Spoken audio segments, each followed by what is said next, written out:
Hi everyone, welcome to the Legend of Zelda, the Minish Cap walkthrough. So this is going to cover the Temple of Droplets. So you head down and you see, what's this? The boss door right away. So, obviously you can't go through it, so just head up.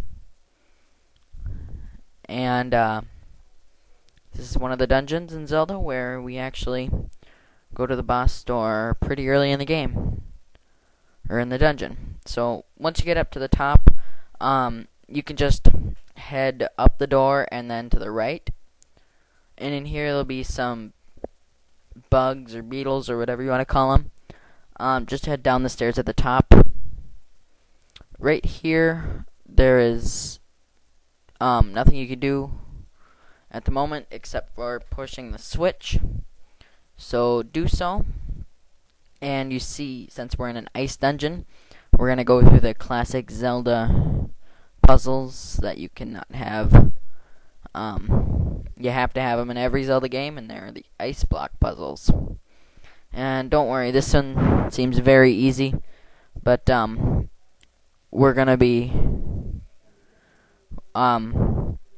there's going to be more, so don't worry if this one seems too easy for you, because there will be more. So once that's melted, grab the small key, and then head, push the block, and then head up. Now up here, you can just head left, and back in this annoying room with all the little fires and pots, just try to dodge them, and then head through the door to the left. In here, you'll see some blue beetles, or bugs, or whatever you want to call them. And then, you can take care of those, and then head down, and drop down the hole. In here, another ice puzzle. This one's a bit harder. So, what you want to do is, take the bottom block, push it down, or you can push it down and to the left, or left and down and to the left. Either one works. Then you want to go to the top one, push it to the left, and then take the boss key, the one with the boss key in it, and push it up. Or push it to the left and then push it up. And then push it to the left.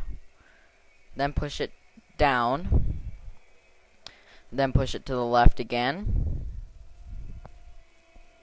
Then push it up and push it to the right and grab the boss key. So, yes, we are going to be facing the boss right away. No, we aren't, actually. There's a lot more rooms in this dungeon, so don't worry if that's what you think. And then you also want to push the switch after that's done, so that you can get across. Otherwise, you wouldn't be able to get across. So, kill these enemies up here, and then go through the door, go through the bottom, and go back to the boss door where we were before.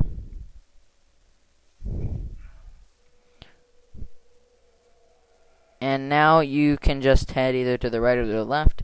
Head all the way down to the boss door. And in here, you'll go down and you'll see the element frozen in ice. You can slash the pots for some hearts here. And then Eslo will, of course, cut in when you get close enough to it. And he says, ooh, that's the element. So, just grab it, and you see a huge Octorok there. That's also an ice. So, you can guess what the boss is right now. It is just a normal size Octorok, but since we're small, it's huge to us. But nothing we can do to it right now. So, head to the left, and then head down to the little passageway. A lot of people miss this, actually. And open the chest for the map. A lot of people miss that when they go in there. Then you can head into the water. When the thing comes back, you want to dive underneath it, and you will pop back up. Now, over around in front of the waterfall, you can dive to get some rupees, some blue rupees. So that's kind of nice. Kill the slugs here.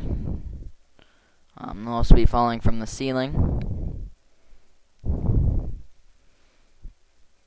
And if you can remember all the way back to Deepwood Shrine, this is going to be sort of like the same sort of model where you have to kind of use the same techniques that you did before, such as using the gust jar and things like that. So with that in mind, head down, use the gust jar to get across, step on the switch, and then just fall down. Down here, you'll see a cliff to your left, and you'll see a tablet and a switch. Dive underneath the little roller. It says the key is at the bottom of the pot, so you're probably thinking, ooh, I have to pick up a pot somewhere. Well, if you head just to the right, and you dive in the middle of the pot-looking thing, well, then you can get a small key. Kind of a weird puzzle there. But, anyways, head back up here and climb up this little wall thing.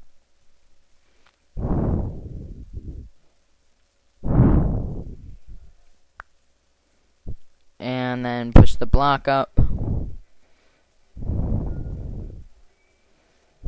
And then open the door. Now, once you have gone through it, press the switch. And then use your gust jar to navigate around, just like we did in Deepwood Shrine on this lily pad here. So, kind of a monotonous task, but you gotta do it.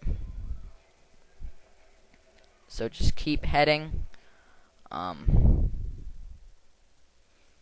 up all the way to the right, down, and then down the waterfall there.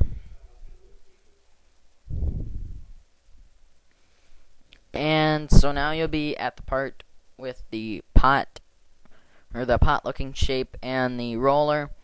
The roller part is kind of annoying and hard, because you have to get out of the water and dive, or get off the lily pad and dive. So,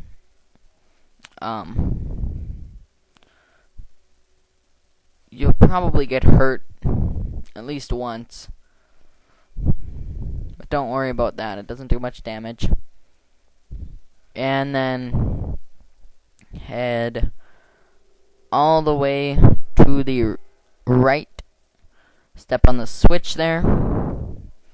And then head to the right. There'll be these fly things. Just keep heading right when you get to the split. And here will be another one of these annoying worm-like enemies, except this time it's on ice and the fight's a little different. It's very difficult to get around to the back of them, especially if you have to go around two little pillars there. So it might be a good idea to use your Pegasus boots to help you move along the ice. Probably be going back to them a bunch of times this dungeon, but yeah, just take care of this thing, and the enemy isn't too hard. But another thing you might want to do is get rid of the webs, because they're pretty annoying too. Just use your gust jar for them to save time. I didn't. And if you get lucky, you can get him when he's turning, and then you can hit him right there.